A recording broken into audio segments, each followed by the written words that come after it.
Welcome back to the Context Coaching Podcast. We are joined today by Kirby Garry, Director of Athletics at Cal State Monterey Bay. Coach, thanks for being here with us today.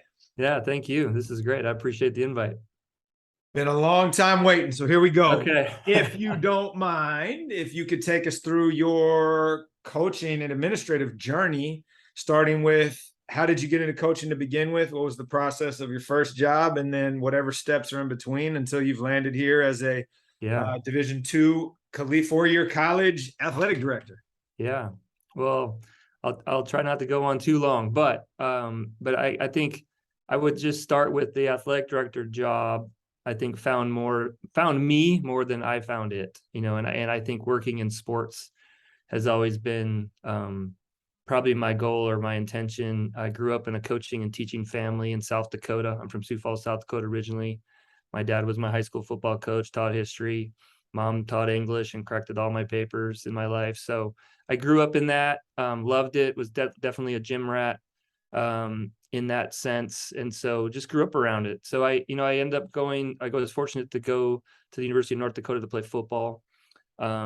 Ended up going after playing, went back home and coached. My first coaching job was sophomore football at Lincoln High School in Sioux Falls at my alma mater. So that was a good start for me. I was working at a local sporting goods store, just trying to figure out what's next.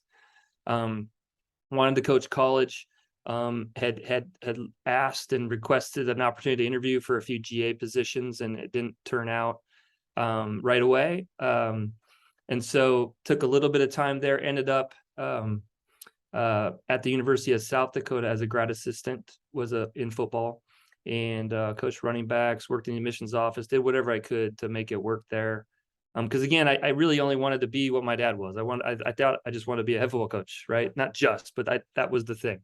And so got my master's at USD, ended up full time after a few years, and that was when that timed up with Jody and I getting married. And so Jody, who I met in college at the University of North Dakota. She's a California girl, and was probably destined to be on the West Coast at some point. Little did I know it'd be about 5 minutes after we got married. She got a job offer at Idaho State University. So we went together to Pocatello.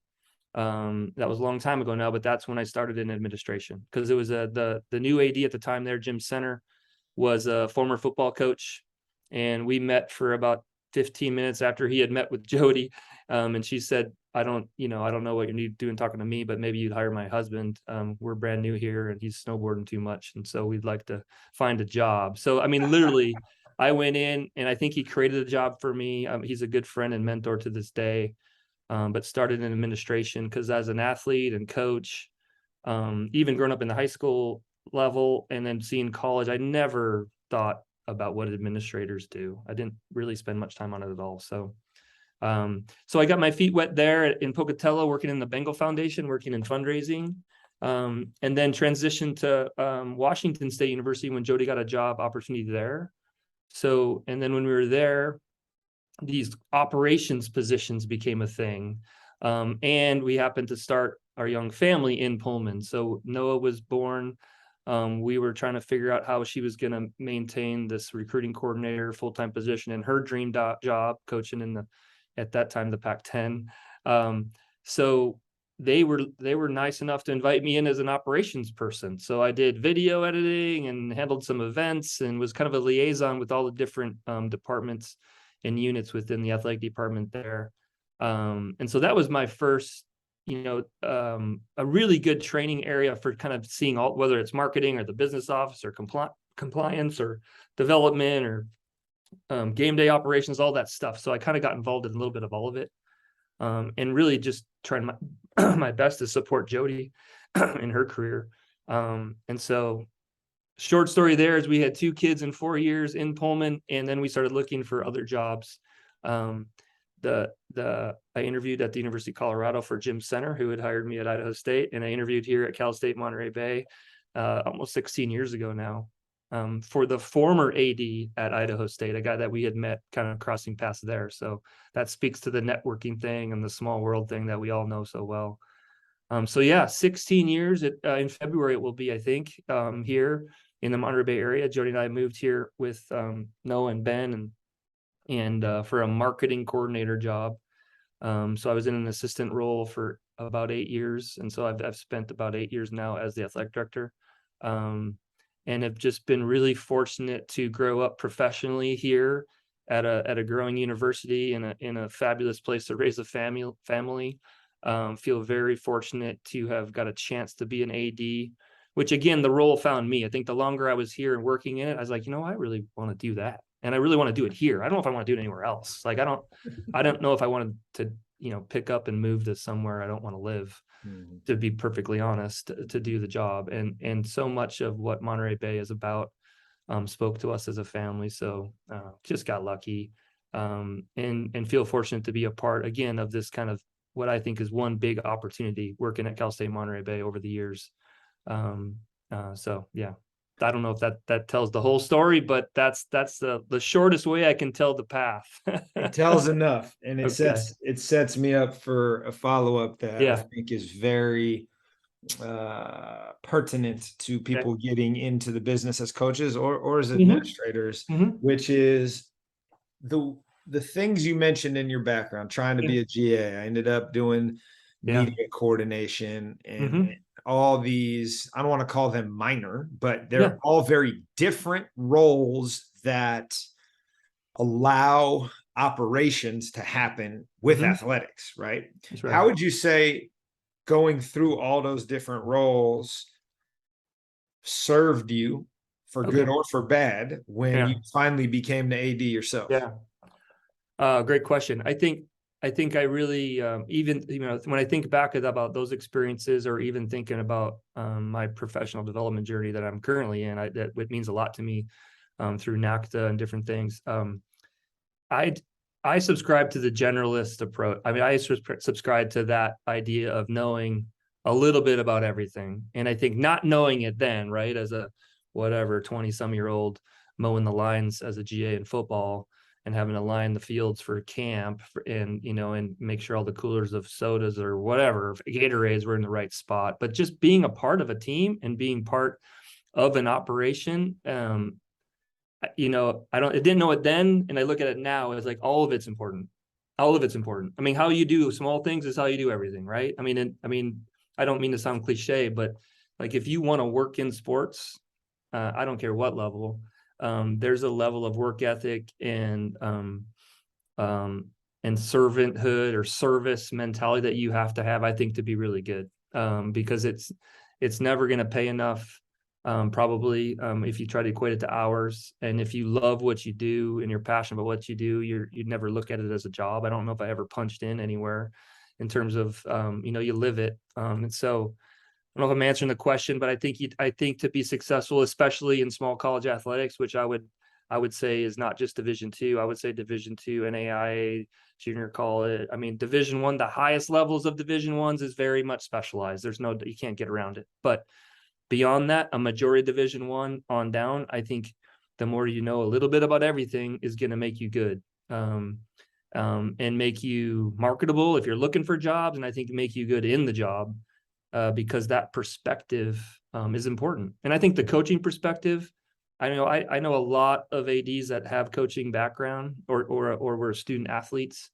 Maybe it's not the case everywhere we look these days, but I think that just is really important. And I think that I say that about our staff here. A lot of our staff have been coaches, or are college student athletes. They have an experience walking around in the same shoes of the folks that we're trying to serve and support on a day-to-day basis. So I hope I'm answering that right. No, but I think it's important. It's great. And I think the purpose of the question was, having talked to 120 people, it's the people that start on the ground floor, or for example, that were coaches at a school in your league and then go somewhere else in, let's say, the SEC, or hell, even like the Big Sky. They've had to do the whole operation by themselves. That's right. And so now, specializing, they have a greater understanding of how that role then impacts everything else. And so I was curious, because you're taking it one step further up the rung as the AD. Right. So I got my start as a manager, and then into like a student assistant role, and then like a number 2 assistant in the CC2A 30 years ago, which Yeah. paid nothing. But I'm Right. like you, I'm lining the field, I'm running camps. And then Right. when I went and became a head coach, I still didn't know what the heck I was doing, but I Yeah. had a foundation of like, hey, these are the things that lead to success. Yeah. Now I got to figure out how to do them, which takes me to my next question. It's like, Yeah. all right, so you had that whole experience. You had been working in the athletics department Yeah. already. It wasn't like I was the football coach, then became the AD. Yeah. And we're never going to be prepared until we're there. And even then we're not. But it's like, what are Yeah. the things, coach, that sitting down year one, having worked in the department, getting elevated, where you were just like, okay, I wasn't ready for that one. Like Yeah. you have a few of those over the year where it was Yeah. just like, I don't even Yeah. know what to do with this. Yeah. I think the first thing I learned is I have to be more careful about what I say out loud. And so I'm more of a, throw things at the wall and see what sticks and try everything. And I finally got now 16 years later, like we're to blame for everything that we didn't do well. And we're coming back around and trying it again. So I say that in a way that, you got to work at it. I think the thing I learned early on was I was still going to be Kirby. And I've often thought what it would be like to walk into a new place as the athletic director, like brand new walking in, and the position. And I don't really get into the position piece, but certainly that would be different, right? That's all people know you as. So I think there is a balance to that of getting it right. I don't know that I did it right, but I just tried to be myself and be authentic and kind of gradually, as I definitely learned things like budget management or personnel, things that I wasn't involved in. I was really involved in development and marketing, more external related things, all the fun stuff. And then the management stuff I still have to learn. But that's the part where you learn that you find out pretty quick that sometimes you're on your own talking to yourself about things. We don't have a large staff, so I think managing the people is something that I see as managing and leading, and connecting people is my number one thing, right? And so that's an all the time kind of learning about yourself, and learning how to best meet people where they are, and get the best out of people and help them see things that maybe they don't see about themselves. So but coming from a different position, it's a thing. I don't probably not doing a great job of explaining it, but I just tried to be, I didn't try to, spin around the chair and be a different person, because that just wasn't going to serve who I am. And I'm more about working shoulder to shoulder with people. But a couple years into just, I probably was in survival mode early on, and drinking from the fire hose from a lot of different ways, whether that's being in different meetings on campus, right? And campus leadership stuff, and trying to understand more of the dynamics that happen above my pay grade. And certainly before I was getting closer to some of those folks, but there's a lot to being in a state university that I would have never, I don't think there's classical training for it. I think you have to get in it. Yeah. And so, but I think my mindset, would I try to have a growth mindset all the time, and being open to learning and understanding and admitting when you don't know, like, and just saying it, like, help me learn. There's plenty of people on this campus in all different areas that can help us be good at what we do. We don't have to just think of ourselves in a silo in athletics, at Cal State Monterey Bay. So that part has served me well, is connecting to people. And I did that before I was the AD. And it's probably why I got a chance, right? So, because I worked across campus and I worked with people and got to know people. And I really believe in the ultimate vision and mission of the university and what athletics brings to that. So, still learning that part, but I think more than anything, just tried to be myself, and the hard things are the hard things, and anything personnel related is hard. I think the good, and the good things and the challenges, how to keep really great people connected to your university and retaining good staff. And unfortunately, sometimes there's challenges in programs or things that come up.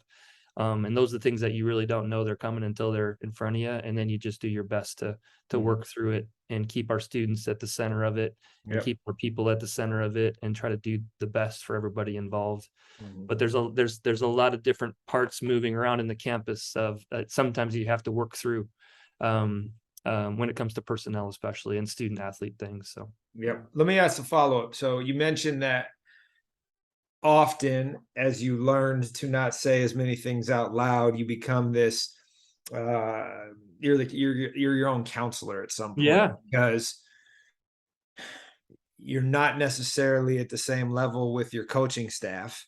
And so it's hard to utilize that I relationship want to be, anymore. but I'm Yeah, not, but it's hard. unfortunately. And so the questions about the networking, Yeah. because you said earlier that how important that is to you even having job opportunities. So once you, let's say, are in the AD role, or let's say you weren't, let's say you're one of your coaches, what are the best techniques or the things you've done to effectively network and find Yeah. a professional learning collaborative for you and other ADs where you can have those conversations like, yo, man, I'm dealing with this. What am I supposed to do? How do you go about building that network? That's super important. And I was really lucky. I keep saying that a lot, but I think you work hard to get lucky. But Jim Center, who hired me at Idaho State, when he said, I'm going to hire you, here's how much I'm going to pay you, which is much. And then I'm going to I'm going to get you involved in NACDA. So NACDA is the National Association of Collegiate Directors of Athletics. So that's our coaches association, right? Within NACDA, there's like 17 affiliate organizations, which is every component of college athletics. They have their own association. So he introduced me to that. I got to my first convention and was really blown away. And so my journey learning, meeting people, networking, I started in the development side. So I worked really hard trying to understand the development profession within athletics. And honestly, he really got me interested in that and told me to do it because it would make me more marketable regardless of athletics. Because the development world is something that is important in all aspects of whether it's nonprofit or higher ed or whatever it is. So I started there, but I met a lot of people nationally, and what I learned, and I'm certain the same is in the coaching profession, in the convention area. Folks that go to a convention or they go on a webinar or they opt into some kind of professional development have a shared mindset. They want to be better. They want to get better. They want to talk about what they love. And a lot of times it's the meeting outside of the meeting, or it's the walk in the hallway conversation. So I was lucky to get involved with NACDA and right away. And so I went through like a development director's kind of fundamentals of development pathway for a while. And then I went through some more of the NACMA, which is the marketing side. As I got here and my role changed a bit, I wanted to learn more on that side. So I got involved in that. And I just raised my hand for things. So people are always looking for you to be involved. So, by my third convention, I was probably presenting on a small session about what we do at Monterey Bay. And I always looked at that as a way to get more exposure to Monterey Bay. Because we're still up and comer, I think, in the world of college athletics in Division II, even though we've been doing it for a while. And so I used that opportunity to kind of get our name out there, thinking of it that way more than mine. And what were we doing as a brand new Division II athletic department on the Central Coast, trying to make a difference or trying to make our games fun or whatever. So I just kept kind of volunteering and raised my hand for stuff. Fast forward to this year, I'm the vice president of the Division II Athletic Directors Association. Next year, I'll be the president if I don't mess it up. I've been on the NACDA executive committee, which is all divisions. Some of those SDC athletic directors you mentioned that. I'm in the room with them. I served my time there, so I've gotten super involved. And now this year I'm the chair of the membership committee at the NCAA level. So there's opportunities within the NCAA governance again to raise your hand and be involved. Mm-hmm. I've always looked at it as a way to help get better at what I do, to help everything here get better. But it's work that takes you away. Sometimes I wonder when I have time to do my other job, my real job, but I see it all as one thing. So, yeah. And then within the conference, right, we have AD meetings, we have executive council meetings that bring all the ADs together, brings presidents together within the CCAA. So we have 12 state institutions. We do some side meetings as ADs only. And honestly, we learned that during our COVID kind of shutdown, the tough 18 months that we spent not doing anything. We realized you could jump on a Zoom like this and connect and talk, right? And so we do that on a monthly basis. And those are really from a really close-knit group. That AD group has changed a bit, but Anita at Chico and Brian at Pomona I've gotten up there in years now that I'm kind of closer to them in terms of their experience. So there's definitely some close friends and colleagues that we call or I call on when you need it. But even nationally from a NACDA perspective, I got a network that's pretty strong throughout the country and really enjoy it. And it just goes back to being a sponge and that generalist. I just want to learn and honestly, with a small staff here and a small network within the Monterey Bay community here, that inspires me. I just got back from Indianapolis. So I was in Indianapolis for 3 days, fly in a day, have a half a day of meeting, have a full day of meetings, and fly home. Yeah. But I'm in a room with 23 other athletic directors from across the country.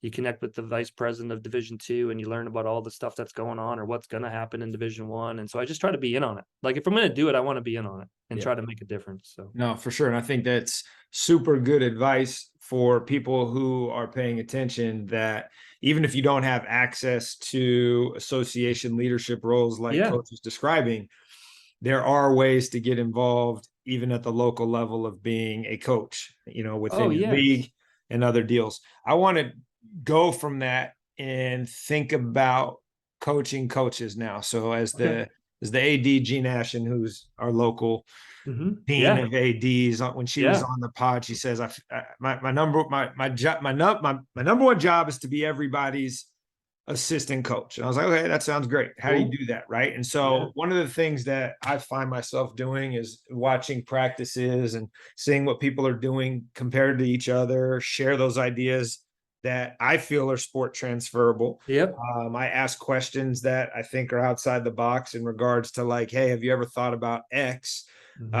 This is something that, this group does in tennis that might not apply to football. yeah, But what I'm curious about really for you is, what are some things you've seen from your coaches and programs? And I'd like you to be as specific okay, as possible, excuse me, yeah. that you think are translatable and really important that everyone should be doing. So be it like, hey, my soccer coach does X, and I don't know why every coach in America doesn't do this. Yeah. Those type things that you can offer up 2 or 3 for the listeners.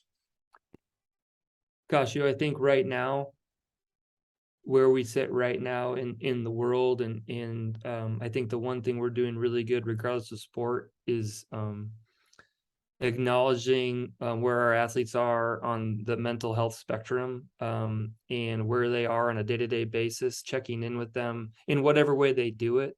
But this idea of having a day off, a mental health day off, um, and there be nothing connected to it. I mean, I think that's hard. Like, you're in season and you're on game week or whatever it is. It's always hard. But I think the space to have that conversation and develop a relationship with your student athletes that is deep enough to acknowledge what else is going on beyond sport, in the context, whether that's what they bring to campus when they first get here or what they're dealing with once they're here. I think that's something everybody should be doing, and just giving people space if they need it, regardless of where they are on your roster, where they, because if they're not their their best selves, sorry, you just got them space to do it. So that'd be number one on my mind right now. And we're not all there yet. We're getting close. And that's an awareness thing, an education thing that we work really hard on, and we have for a number of years, even pre-COVID. But I think what the pandemic has done is exasperate a lot of that, even for our staff as well, and for us as humans. But that's a big one to me. I think the other thing is just really, I always try to encourage everybody. I don't care what sport or whoever it is to keep it simple. I think sometimes we can really try to be sophisticated in our approach to a lot of things, and a lot of it's really good, right? Sports performance is something, and how our athletes are maximizing that, whatever that is for them in their off time, and how they train or how they take care of themselves and things like that. So, but at the end of the day, when they step on the court or field or jump in the pool, whatever, that we need to make that the best 2 hours of their day. Like, I mean, and a lot of that's just keeping it simple, and communicating the why on a lot of things, right? So I saw a session at NACTA this past summer. Tim Elmore did it, and it was this idea about prescriptive, what is it? Descriptive leadership versus prescriptive leadership. So, like, the descriptive part is like, why are we doing what we do?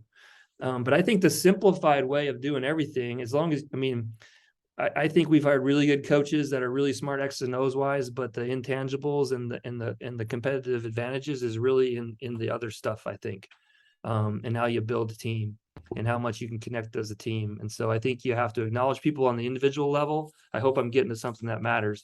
I think you acknowledge them on the individual level, but you also have to involve them in the why of what you're doing. And then the more you can simplify it, make it about the game and keep it fun, whatever that is, for their sport is important. And one thing I would be, is kind of beyond keeping it simple, but maybe it is a fundamental thing, right? How do you video? Like, I think we've spent a lot of money invested in video. We're not quite done, but we'll have installed video at all of our facilities. And it's not just for a game streaming thing. The important thing was for me to have coaches that have access on a server of their practice, that they don't have to set it up. We don't have to hire a student assistant to find a tripod and hook it up. So the idea is to have an ongoing, and we use this company called PlaySite to install video at all of our facilities so coaches can teach and review film and even watch it dynamically with the team during practice. So that's a bit more of the sophisticated side, but I think growing up in it, it's always been a thing. I mean, I even called it film just now. So, I mean, that's how old I am, but the idea of utilizing the technology to get better, and that doesn't take away from the practice time, like the practice or the training time, that can be in addition to. So that's one thing we've invested in, which I think is coach centric. I hope they feel that way. Like I said, look, we got some money to do this. Like, we're going to do it. I hope you want to do it. Yeah, right. So I don't know if I answered anything. I kind of got talking there, but no, absolutely. I think the key takeaways I wrote down is our student athletes' mental health is super important right now. 100%. And we need to be aware of it, and we need to have plans for being in touch with our kids. Days off probably add more value than they take away. Rest and recovery. I mean, we were talking to soccer the other day, and this goes back to a couple of years ago when we look at it close. I mean, really, they're managing fatigue the entire season because they play 2 soccer games in 3 days in conference. Their season comes to the end towards the end of October, and then you have playoffs. Like, it's such a short season. If you think about it in terms of you're managing fatigue in a college athletics environment from the start of the season, like that's about what days you do take off. And if you're getting in the pool to recover, or, how much are you, how much, I don't know. It's just, how do you look at it from that standpoint? And that's not just X and O's. That's just like getting to know like where they're at. And mental health is health. It's the whole spectrum. Right. And so I think that's the piece that we've really leaned hard on the last few years. And I think we're starting to get it. I mean, it's an ongoing thing, but it's, all right, let me ask a different question that is related to how you see, how you value, how you speak to the youth sports industrial complex that has taken over the world, and specifically in regards to the impact that you see from non-education based sports, so club sports in general, and the way in which that's impacting student athletes and the choices they're making. And at the college level, if you were to run down your rosters, what is the value proposition of continuing to be a multi-sport athlete versus specializing in high school? Yeah, that's like a whole nother like series of podcasts right there. That's but even just from your seat with your athletes, what do you see? Because the narrative is, if you don't specialize, then you have no shot. And what I've seen in my office is we had 17 kids go on to play college sports from our last year graduating class. 14 of them multi-sport athletes, 3 were single sport. Of those 3, 2 of them were sailors. So it's like what's real in here doesn't match the narrative out there. Yeah, I think it's interesting. I think, I grew up in a time in a state that club sports weren't even a thing. So it's really hard for me to kind of get it or wrap my mind around it. Like, soccer became a thing after I was out of high school, but I was a 4-sport. I mean, I played whatever season it was, but I grew up in a coaching family, so I don't know any different. And we talked about earlier with my son, Noah, like we just, we just want them to be happy and play everything. And whether that, along the way, they may think like they're missing out on something, or maybe I could have been really good in something. I will say, like, from a college perspective, from my perspective right now, what I see is as athletes coming to our teams and they're already dealing with serious overuse injuries. And so where does that happen? That doesn't happen in just the high school season. That's the high school season on top of the personal trainer, on top of the club season, all of it. And again, I don't knock families that want to invest in these club experiences, and they all love it, and they travel and they do all the great stuff, and their kids really enjoy playing the sport. But at some point, in my opinion, we have to be the adults and try to set limits on on that one thing. My wife, Jody's involved in a sport where the overuse of an arm swing over and over and over. She has shoulder issues that, that she deals with to this day, and with her neck, it's all connected, right? She just swung. She wasn't a multi-sport athlete, really. She would have been if she would have been exposed to it, but she just had that same repetitive arm swing. So that's what we see. We see baseball players showing up having had Tommy John, or having had a repaired elbow or a shoulder. Volleyball will have someone's had a repaired knee. Soccer, same thing. So that I don't think that's new for us. I think in the evolution of the youth sport, maybe it doesn't happen to them here, but as soon as they get into a college environment, unfortunately, maybe an injury happens. But I don't know if it's our fault. I mean, it happens. It's very unfortunate. But if we go back, most of them have played club. I will say, like, most of them have played at a high level of club. But I still subscribe to the all sport aspect. And again, I'll put it in the perspective of what we have at our house. I think, we have a late blooming football, basketball, whatever athlete in our house, and he's not tired of it. He's excited to go to practice every day. Like, he's not burned out. Like, it's new. And so I don't know if have we shorted him on not being more marketable to some bigger school. I think the naturally talented athletes find a way, and find a way and find their passion, and maybe that ends up at a scholarship opportunity, or playing at a 2-year or 4-year, and that evolving. I do think there's great value in those that are really trying to be good at a sport, and trying to be good at a sport, and maybe that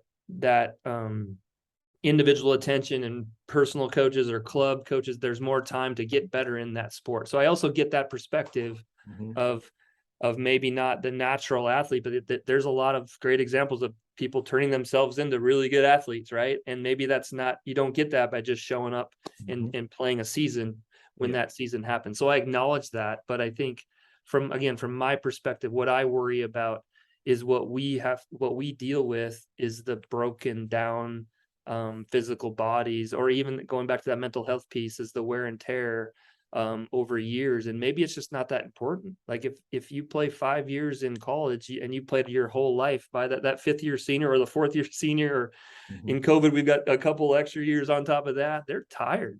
And so I hope I keep saying, I hope I'm answering. No, I would love the conversation is really important to me, because I think the pay to play piece, unfortunately, it becomes about access, and it's not equal. And I think at our level, at least, it's not all about that, because I think the recruiting pool is a lot bigger where we're at, and so those can come from all different places. Someone that only played high school, someone that comes from a junior college that is a late bloomer, or maybe it's someone that came back, or maybe it's I don't know.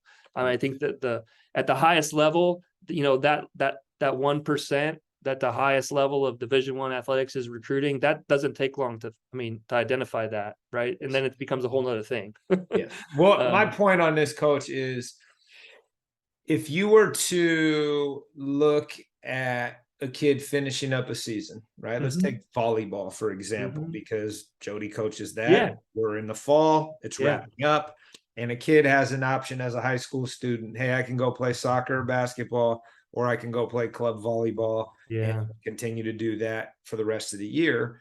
And there's no right or wrong, but what I'd be curious, as an athletic administrator, as a parent of 4 kids who are in different things, it's like, what's the value of going to play soccer or basketball or softball or lacrosse or whatever? What are they going to get out of that? Because I think ultimately what I've seen is the tunnel vision of, this is the only way I can get better at, let's say volleyball in this case, but sport X. But what's your argument of, like, actually, no, playing this is going to help you here, and how? I think as an athlete, I think let's take it 2 ways. I think athletically, the more you do other movements, and I'm not a sports scientist, but I think all of it's beneficial. I would hope they would play another high school sport. So I think there's the athletic piece to that. But the other thing is, I would hope they would engage in a high school activity for the activity itself, the social aspect, to be involved in something at school that builds school pride. That's the connection. And to me, that's the lifelong things that we're missing out on if we're only focused, as you said, the narrow focused on the sport specific approach. And I'm going to go from a high school season to a right into, I know they're doing tryouts during the end of, it's a never ending cycle. I hope there's space to do all of it. I mean, I hope there's space to enjoy the high school season. And if a high school coach says you can't do this or can't do that because I need you to do this, I mean, then decisions have to be made. But I think the social value and the personal development value of being on a high school team, again, I'm speaking selfishly from my experience, and I think what we're trying to embrace at our house is that alone. Like, you want to be Ben started playing 9th grade baseball out of blue because his buddies were doing it. Like, I'm like, great, let's go. Let's find a glove. Like, go be with a team. Like, there's nothing better than that, in my opinion. And go learn a new skill or dust off the cobwebs of an old one, right? We used to play catch. He had never played since like he was 6.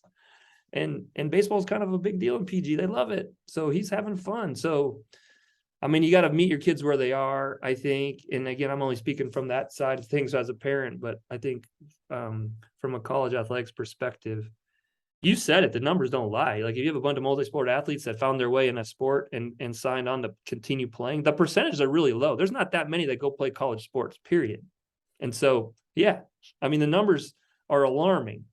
And having that conversation with a parent who's investing money in club this or club that and travel, and it's a lot.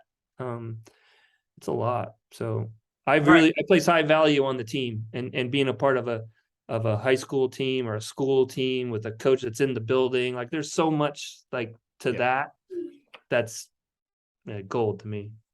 Got it. Love it. And I think that's my biggest soapbox, and I try to straddle it and not put my own values on other people. Yeah.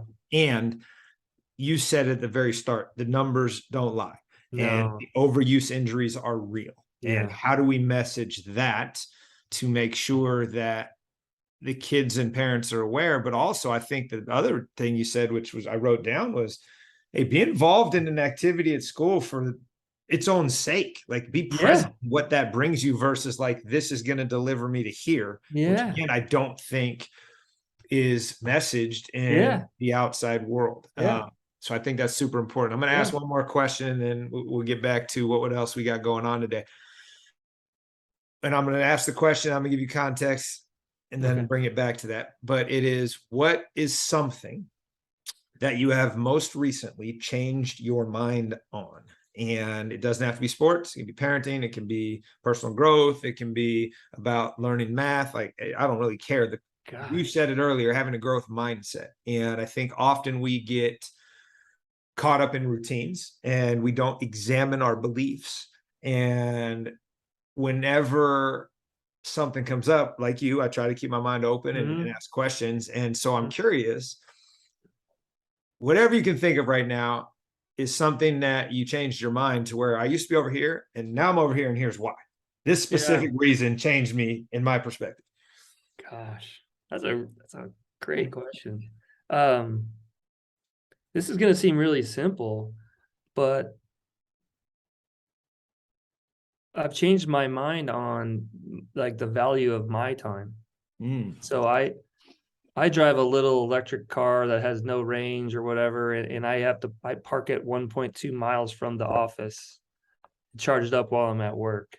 And in my mind, before, I was like, wait, I got to get straight to the office because someone's waiting for me. I got something to do, and I got whatever to do. And that's just one example of like, I have time to park it and walk either quickly or not through campus and be outside and really use that time in other ways just to think through it before I get. So that's one. So, and the time piece, and that plays into kind of probably what we've gone through as a world, right, through the pandemic, is Jody and I spend time walking the dog or enjoying the forest walk or whatever it might be. But that piece for me, like the changes, like I'll get to me whenever I got done with family, work, whatever. And I'm no like Iron Man like you, but I'm trying to do better myself, or walk or run or work out and if I can't I work on a college campus, I'm pretty sure I can just go in and use the fitness area and I don't have to ask for permission, right? Like, I don't have to pay. Like, I can just go up there during the day and take an hour and do it. So I did that last week, or maybe it's 2 weeks ago.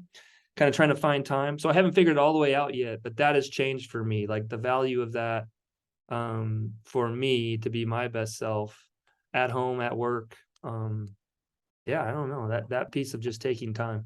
I think that's a great answer. And I think it's a great answer for a variety of reasons.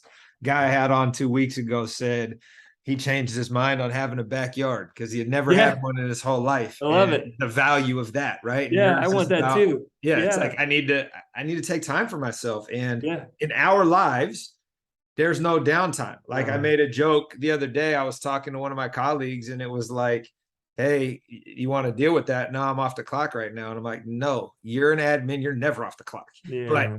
that's not actually true as well. You have to carve that Yeah, you time in do. where people can't get at you, Yeah. so that you can take care of making sure you're right. And I think that's a huge Yeah. lesson, especially those of us that have been on the grind for 30 years. And it's just, Right.